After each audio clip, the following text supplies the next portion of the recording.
നമസ്കാരം. ഇത് ചരിത്രധ്വനി. വെറും 13-ാം വയസ്സിൽ ഒരു സാമ്രാജ്യത്തിൻ്റെ ഭാരം ചുമലിലേറ്റിയ ബാലൻ എങ്ങനെയാണ് ഇന്ത്യ കണ്ട ഏറ്റവും മഹാനായ ചക്രവർത്തിയായി മാറിയത്? അക്ഷരാഭ്യാസം ഇല്ലാതിരുന്നിട്ടും അറിവിൻ്റെയും സമാധാനത്തിൻ്റെയും ലോകം കെട്ടിപ്പടുത്ത അക്ബർ ചക്രവർത്തിയുടെ വിസ്മയിപ്പിക്കുന്ന ചരിത്രം നമുക്ക് നോക്കാം. 1542 തൻ്റെ പിതാവ് ഹുമയൂൺ നാടുവിട്ട് ഓടുന്നതിനിടെയാണ് അമർകോട്ടയിൽ വെച്ച് അക്ബർ ജനിക്കുന്നത്. ഹുമയൂണിൻ്റെ പെട്ടെന്നുള്ള മരണത്തെ തുടർന്ന് തൻ്റെ 13-ാം വയസ്സിൽ അക്ബർ അധികാരമേറ്റു. തുടക്കത്തിൽ ബൈറാം ഖാൻ എന്ന വിശ്വസ്തനായ സൈനികൻ്റെ സംരക്ഷണത്തിലായിരുന്നു അദ്ദേഹം ഭരിച്ചത്. 1556 നടന്ന രണ്ടാം പാനിപ്പത്ത് യുദ്ധത്തിൽ ഹുമയൂണിനെ തോൽപ്പിച്ചതോടെ അക്ബറുടെ അധികാരം ഉറപ്പിക്കപ്പെട്ടു.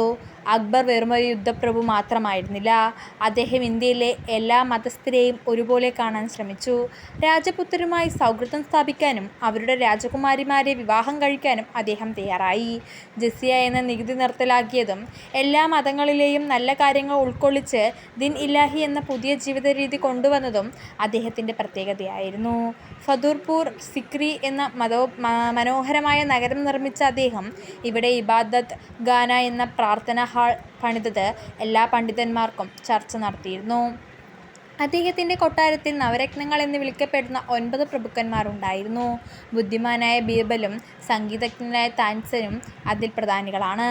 അക്ഷരങ്ങൾ വായിക്കാൻ അറിവില്ലായിരുന്നുവെങ്കിലും കലയെയും സാഹിത്യത്തെയും അദ്ദേഹം അങ്ങേയറ്റം സ്നേഹിച്ചു.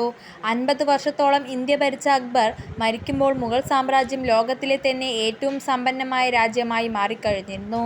ഇത്തരത്തിലുള്ള ചരിത്ര സംബന്ധമായ വീഡിയോകൾക്കായി ചരിത്രധ്വനി എന്ന നമ്മുടെ ചാനൽ സബ്സ്ക്രൈബ് ചെയ്യുക.